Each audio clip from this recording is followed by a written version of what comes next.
नमस्कार दोस्तों, स्वागत है आप सभी का फिर से हमारे चैनल भक्ति की दुनिया में। दोस्तों, जब हम भगवान की पूजा करते हैं और नित्य पूजा करते हैं तो हमें भगवान के बहुत सारे संकेत प्राप्त होते हैं और उन संकेतों में से ही एक संकेत है कि पूजा के समय जलाए गए दीपक में फूल बनना। कुछ संकेतों को हम समझ जाते हैं और कुछ संकेतों को हम समझ नहीं पाते। और आज हम इस वीडियो में बात करेंगे कुछ ऐसे व्यक्तियों के बारे में जिनके दिए में फूल बनना शुरू हो जाता है। तो दोस्तों, ऐसे कौन से लोग होते हैं कि जब वो पूजा के समय दीपक जलाते हैं तो उनके दीपक में फूल बनते हैं। वीडियो में आगे बढ़ने से पहले अगर आज आप हमारे चैनल पर पहली बार आए हैं और हमारे चैनल की वीडियो पहली बार देख रहे हैं तो आप सभी से मेरी रिक्वेस्ट है कि चैनल को सब्सक्राइब ज़रूर कर ले और बेल आइकन को प्रेस करके ऑल पर भी क्लिक कर लीजिए। वीडियो को बिना स्किप किए अंत तक देखिएगा, तभी आपको वीडियो अच्छे से समझ आएगी।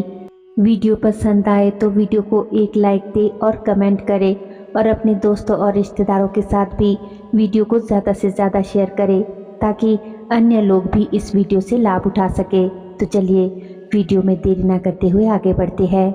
दोस्तों, बहुत सारे ऐसे लोग होते हैं जो काफ़ी लंबे समय से पूजा कर रहे होते हैं, नित्य धूप दीप भगवान को अर्पित कर रहे होते हैं। तो विश्वास मानिए कि वो साधक या वो भक्त उन भक्तों से बहुत आगे निकल चुके होते हैं। उनका जो पूजा का स्तर होता है वो इतना अधिक बढ़ चुका होता है कि उन्हें भगवान के संकेत मिलने लगते हैं।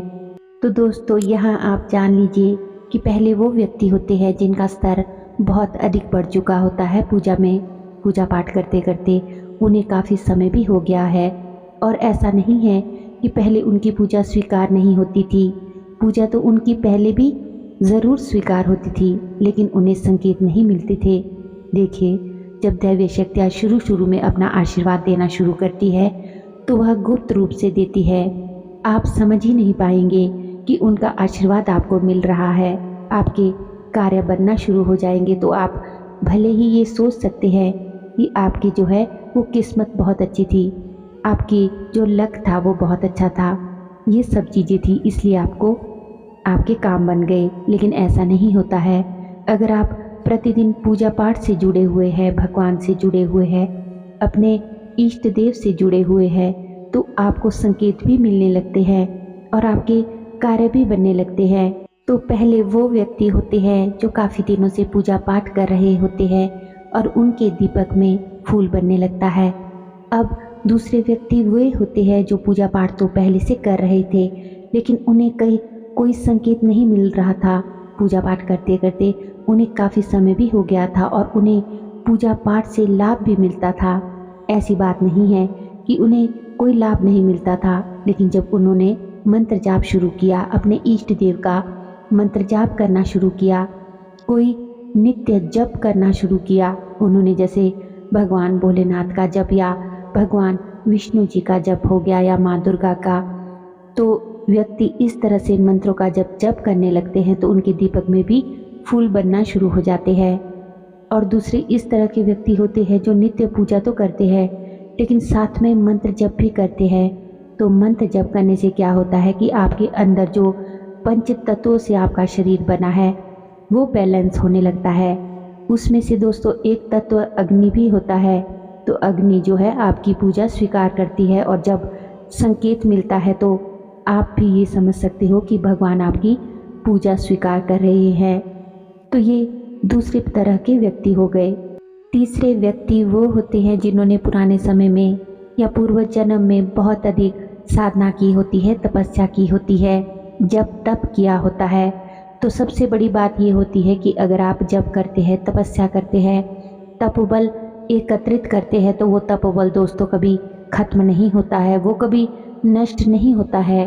तपोबल आपके अंदर रहता ही रहता है। जब आप किसी मंत्र को जपना शुरू कर देते हैं तो उस मंत्र की जो ऊर्जा होती है वो आप में धीरे धीरे करके समाहित होने लगती है।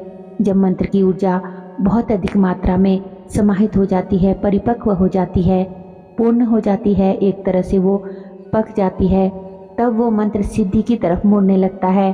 तब आप कह सकते हैं कि आपको मंत्र की मानसिक सिद्धि मिल गई है।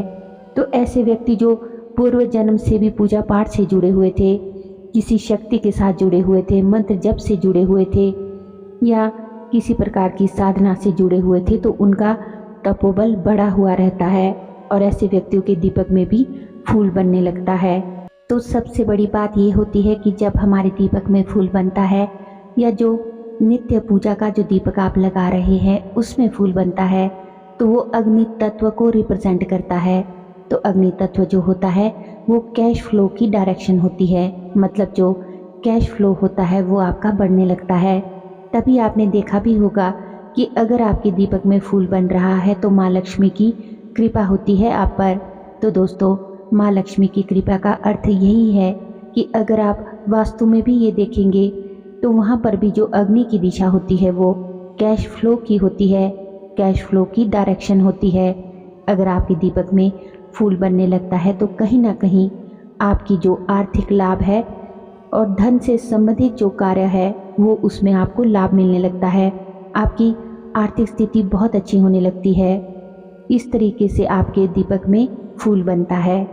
चौथे व्यक्ति अब वे होते हैं जो पूजा पाठ काफ़ी समय से कर रहे होते हैं और काफ़ी समय से पूजा पाठ करते करते उनके दीपक में कभी फूल बना ही नहीं, कभी कोई संकेत नहीं मिला, लेकिन उन्होंने अपने जीवन में कुछ त्याग किया। कुछ त्याग का अर्थ है कि मान लीजिए जैसे कोई व्यक्ति नॉन वेज खाता है, मांस मदिरा का सेवन करता है और भगवान की पूजा भी करता है। बहुत सारे ऐसे व्यक्ति हैं जो ऐसा करते हैं। और आप ये सोचिए कि जब कोई व्यक्ति पूजा पाठ करते करते कोई चीज़ छोड़ देता है, जैसे मांस मदिरा का सेवन करना छोड़ दिया, उसने संकल्प ले लिया, प्रण ले लिया कि अब मैं इन चीज़ों का सेवन नहीं करूँगा, तो ऐसे लोगों के दीपक में भी फूल बनना शुरू हो जाता है। क्योंकि क्या होता है दोस्तों कि जब किसी शक्ति की आप आराधना करते हैं तो शक्तियाँ उस समय बहुत ज़्यादा प्रसन्न हो जाती है। जब आप किसी चीज़ का त्याग करते हैं, कोई संकल्प लेते हैं, कोई प्रण करते हैं और उसको निभाते भी हैं, तो अगर आप कुछ उस शक्ति के लिए, अपने इष्ट के लिए कुछ छोड़ देते हैं, कुछ त्याग कर देते हैं, तो दैवीय शक्तियाँ उस बात से बहुत प्रसन्न होती है। और इस बात को आप महसूस करिएगा अगर आप दोस्तों नॉनवेज वगैरह कुछ खाते हैं। जैसे कुछ लोग अंडा भी खा लेते हैं और बोलते हैं कि नॉनवेज में नहीं आता तो इसलिए हम अंडा खा सकते हैं। तो सबसे बड़ी बात ये होती है कि अगर आप नॉनवेज खाते हैं तो बात को इस प्रकार से समझिएगा कि जैसे किसी के यहाँ जब मृत्यु हो जाती है तो लोग शव यात्रा में जाते हैं, शव को छूते भी नहीं हैं, शमशान घाट जाते हैं और जब लौट के आते हैं तो बाहर ही नहाते हैं और मुंह में नीम की पत्ती डाल के कुल्ला करते हैं, तब जाकर नहा धोकर घर के अंदर वे लोग प्रवेश करते हैं। तो सोचिए जब आप उसके पास से निकलते हैं तो भी आप अपने आप को इतना अपवित्र महसूस करते हैं। तो अगर आप अंडा, मीट, कुछ भी मदिरा वगैरह का सेवन करेंगे तो सोचिए कि आप अपने आप को कितना अपवित्र कर रहे हैं। बहुत सारे लोग जो सोचते हैं कि हम ये सब खाते हैं, हमारे जीवन में कभी कुछ नहीं होता है, तो देखिए कभी कभी होता है ऐसा। लेकिन आपकी कुंडली में कभी कभी ग्रह अच्छे होते हैं, आपका समय अच्छा चल रहा होता है, तो उस समय अगर आप बुरे काम भी करते हैं तो उसका फल आपको नहीं मिलता है। लेकिन एक समय ऐसा भी आता है जब आपको उन बुरे कर्मों का फल मिलना शुरू हो जाता है, तो आप उस समय हीरो से जीरो कब बन जाते हैं ये आपको पता भी नहीं चलता। तो इस तरह के लोग जो किसी चीज़ का त्याग करते हैं उनके दीपक में भी फूल बनने लगता है। पांचवा व्यक्ति, अब ऐसे व्यक्तियों के बारे में बात करेंगे जिनका हृदय बहुत कोमल होता है। बहुत कोमल का अर्थ है कि अगर उनके पैरों के तले कोई चींटी भी आ जाती है ना तो उन्हें बहुत दर्द महसूस होता है। जिन्हें प्रकृति से प्रेम होता है, जो दूसरों के दुख को दुख समझते हैं, जिनकी आंखों में झट से आंसू आ जाते हैं। जब वो किसी की आंखों में आंसू देखते हैं तो वे बहुत जल्दी भावुक हो जाते हैं या जिनके अंदर भावनाएं बहुत अधिक होती है। तो ऐसे लोग अगर पूजा पाठ करते हैं, भगवान को नियमित रूप से दीपक जलाते हैं, तो उनके दीपक में भी फूल बनना शुरू हो जाता है। दोस्तों देखिए क्या होता है कि जो शक्तियाँ होती है, दैवीय शक्तियाँ होती है, वो आपके मन को पढ़ती है। इस बात को आप ध्यान रखिएगा। अगर आप दिनचर्या में पूरे दिन आप बुराई करते रहते हैं, पूरे दिन आप गलत भाषा का प्रयोग करते हैं, गालियाँ देते रहते हैं और पूजा के में बैठकर ही अच्छा अच्छा आप सोचते हैं तो शक्तियों को तुरंत पता चल जाता है, क्योंकि जो दैवीय शक्तियाँ होती है वो केवल पूजा के समय आपके पास नहीं आती है। जब आप उन्हें पूजने लगते हैं, उन्हें भोग देने लगते हैं, उनकी पूजा सेवा करने लगते हैं, तो वे सूक्ष्म रूप से आपके साथ ही रहती है। और जब वे ये देखती है कि आप किसी को बुरा बोल रहे हैं, किसी को गाली दे रहे हैं, किसी का बुरा सोच रहे हैं, तो ऐसे समय में आपके दीपक में फूल नहीं बनता है और वो दैवी शक्तियाँ आपसे कहीं ना कहीं रुष्ट भी हो जाती है।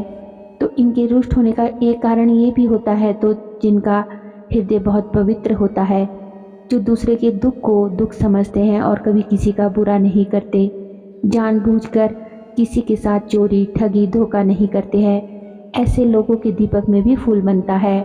तो दोस्तों, आज हमने कुछ ऐसे लोगों की बात की जिनके दीपक में फूल बनता है, और अगर आपके दीपक में भी फूल बन रहा है तो कमेंट बॉक्स में हमें ज़रूर बताइएगा। इसे अपने ईष्ट का आशीर्वाद समझिएगा, क्योंकि जब भगवान का आशीर्वाद मिलता है तो आपके जीवन में खुशियाँ लाता ही लाता है। आशा करती हूँ कि आज की वीडियो की ये जानकारी आपको अवश्य ही पसंद आई होगी। वीडियो अच्छी लगी हो तो वीडियो को लाइक करें, कमेंट करें। आपके कमेंट ही है दोस्तों जो हमें मोटिवेट करते हैं कि हम आपके लिए अच्छी से अच्छी वीडियो बनाकर लाए। वीडियो को अपने दोस्तों के साथ, रिश्तेदारों के साथ और आध्यात्मिक लोगों के साथ, सभी के साथ शेयर ज़रूर करिएगा, ताकि वे लोग भी इस वीडियो से लाभ उठा सके। हमारे चैनल पर अगर आज आप पहली बार आए हैं तो चैनल को सब्सक्राइब ज़रूर करके जाइएगा। हमारे चैनल पर और भी अच्छी अच्छी वीडियोस हैं, उन्हें भी जाकर ज़रूर देखें।